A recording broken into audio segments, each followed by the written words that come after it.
Adelante y bienvenidos a este nuevo programa del equilibrio del puente.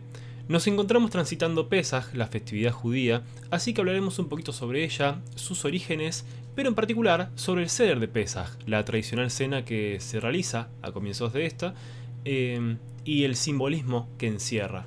Así que los invito a quedarse aquí, pero antes suena el shofar y dos cosas. Primero, Hag Sameach para todos aquellos que pertenezcan a la colectividad, y segundo, como ya saben es tradición aquí, le dan me gusta a este programa, se suscriben a este hermoso canal, lo comparten también, recuerden incluso a la gente que les cae mal, se van hacia las redes sociales, escriben en Instagram el equilibrio del, y ahí ponen seguir y qué sé yo, le dan me gusta a las fotos también, y en Twitter equilibrio-poem.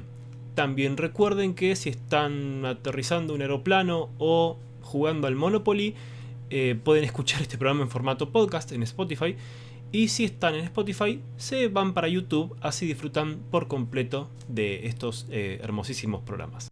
Acá es donde me olvido de decirles que este es el tercer video de las tres festividades que tocamos. El primero fue Ramadán, el segundo las Pascuas, la Semana Santa con las reliquias sagradas, y este tercero con Pesaj, la festividad judía. Va a estar saliendo ahí arriba a la derecha, o a la izquierda, a la derecha. Pesaj. ¿A qué nos referimos cuando hablamos de esto, de esta festividad? La festividad de Pesaj tiene sus orígenes en la conmemoración de la salida del pueblo hebreo de Egipto, del pasaje, por eso se llama salto, por eso significa salto, del pasaje de la esclavitud a la libertad. Recordemos brevemente la historia previa a la salida del pueblo hebreo de Egipto.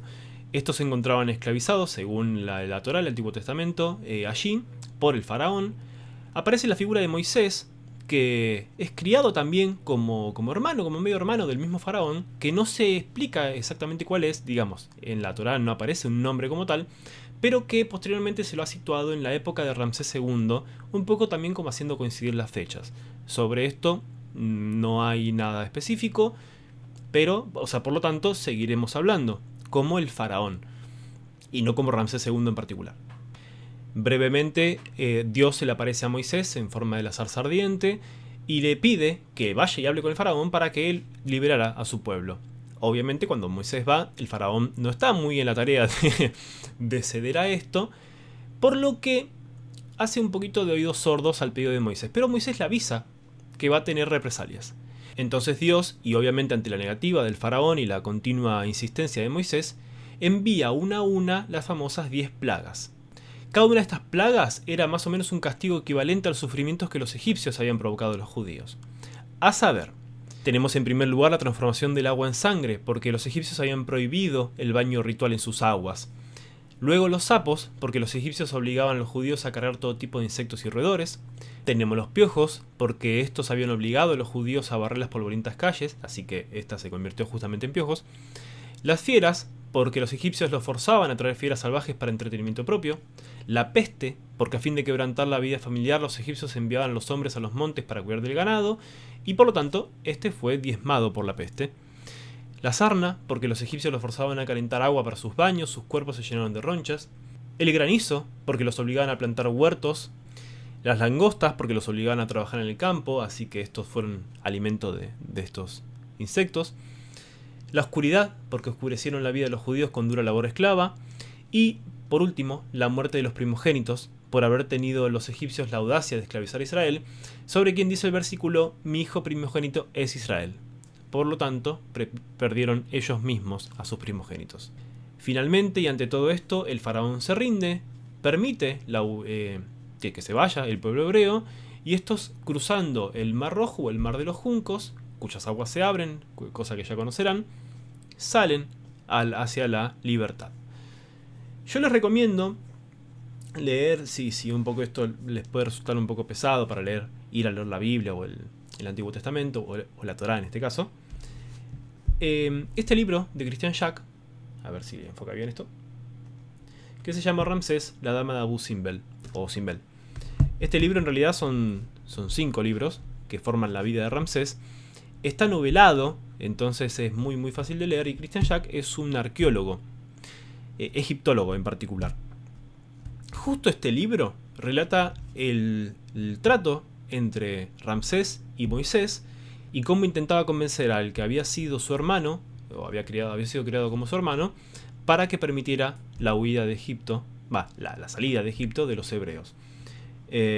Obviamente, esto, insisto, está novelado, es para verlo desde otro punto de vista, por fuera de los cánones religiosos, pero es muy entretenido y creo que está tomado con mucho respeto desde todos los puntos de vista. Así que, recomendado. Es justamente esta historia la que se conmemora en el Seder de Pesaj, digamos la del Éxodo, la que se conmemora en el Seder de Pesaj, en esta cena que se celebra el primer día de Pesaj, la primera noche, y que es de cierta manera ritual, porque nos invita a transportarnos a ese momento y vivir lo que esas personas vivieron ahí, lo que vivieron durante la esclavitud, la huida y la posterior libertad.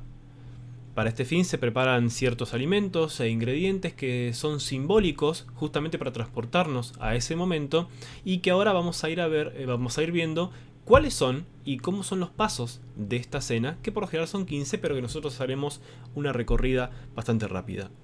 Desde ya les pido disculpas de antemano por mi pronunciación, haré lo mejor posible con el hebreo, pero bueno, si alguna cosita se me escapa, sean indulgentes conmigo.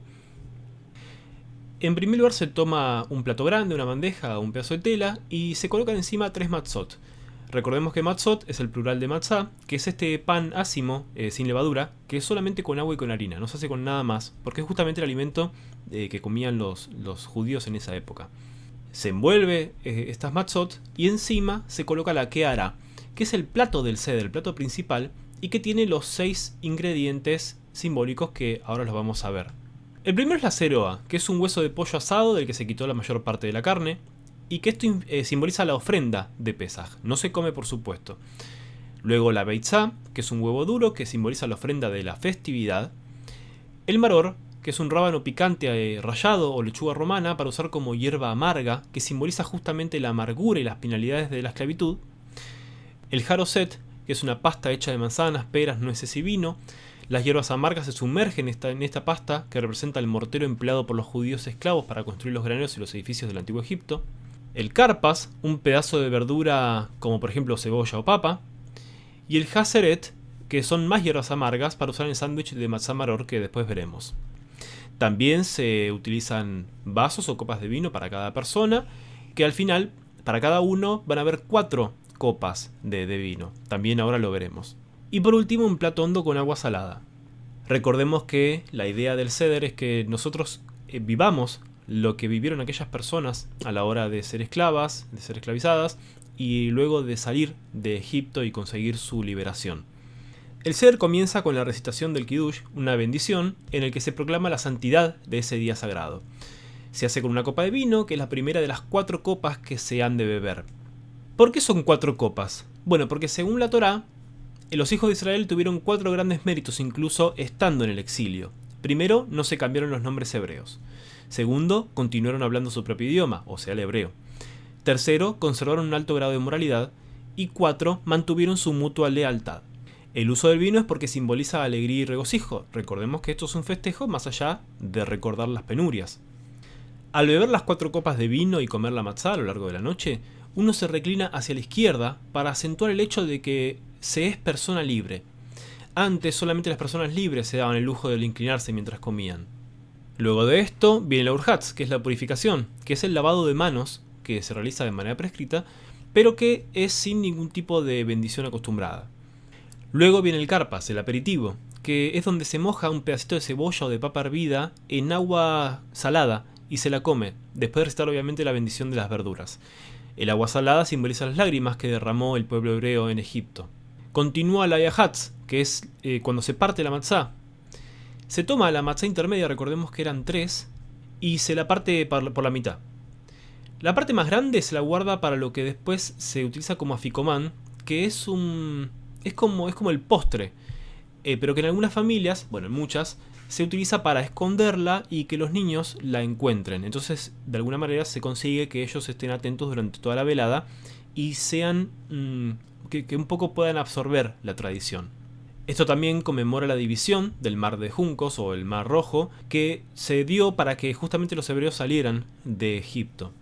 El pedazo más pequeño que nos resta de la matzá se devuelve al plato del seder y es esta la que simboliza la humildad y más adelante será comida como el pan de pobreza. Ahora, durante el Magid, se invita a los pobres para que se unan al Seder.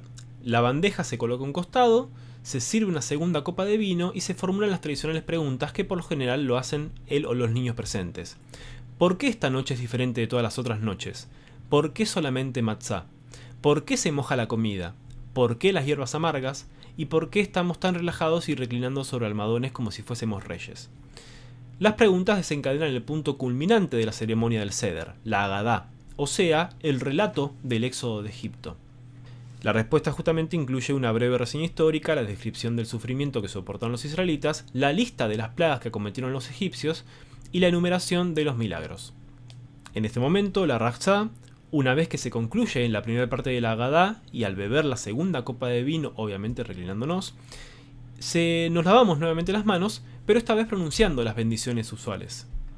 Continúa el Motzi Matzah, que es cuando se sostienen las tres matzot, con la matzá rota entre las dos enteras, se recita la bendición usual del pan.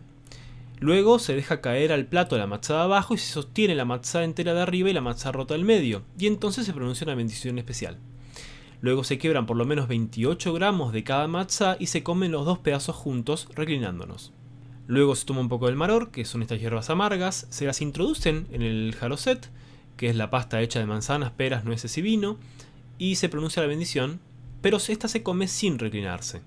Luego se come el korej, que es un sándwich hecho de matzá y maror, las hierbas amargas, y se come también reclinándose esto. Lo que sigue ya sí es el banquete en sí mismo, que es cuando se sirve la comida festiva, pero se comienza la comida con un huevo duro mojado en agua salada. Y cuenta un poquito de la historia que cuando se le preguntó a un rabino por qué los judíos comen huevos duros en Pesaj, la respuesta fue, porque los huevos duros simbolizan al judío. Cuanto más se los quema o se los hierve, más se endurecen. Cuando termina la comida, se va a buscar la media matzá que había estado oculta. Recordemos que era la ficomán, ese pedazo más grande que se había cortado al principio, y se lo come a modo de postre. El aficomán simboliza el cordero pascual que se comía al final del banquete. Recordarán ustedes que habíamos hablado de 4 copas de vino. En este caso se sirve la tercera y se recita la bendición para después de las comidas. Luego se recita el pasaje en el que se invita al profeta Elías, el heraldo de la llegada del Mesías. Ya para ir terminando, se recita el Halel, que son las canciones de alabanza, y nuevamente se pronuncia la bendición del vino y se bebe la cuarta y última copa, también reclinándose. El Seder se finaliza con la expresión en hebreo, el año próximo en Jerusalén. Espero que les haya gustado este breve repaso por Pesaj y por el Seder de Pesaj. Dejen en los comentarios si alguno de ustedes lo conocía, si sabía un poco de esto, si lo realiza, si he cometido algún error en el medio, que seguramente sí, pero que siempre es bienvenido que lo escriban con todo el respeto. Y nada, los espero en el próximo programa del Equilibrio del Puente. Muchas gracias.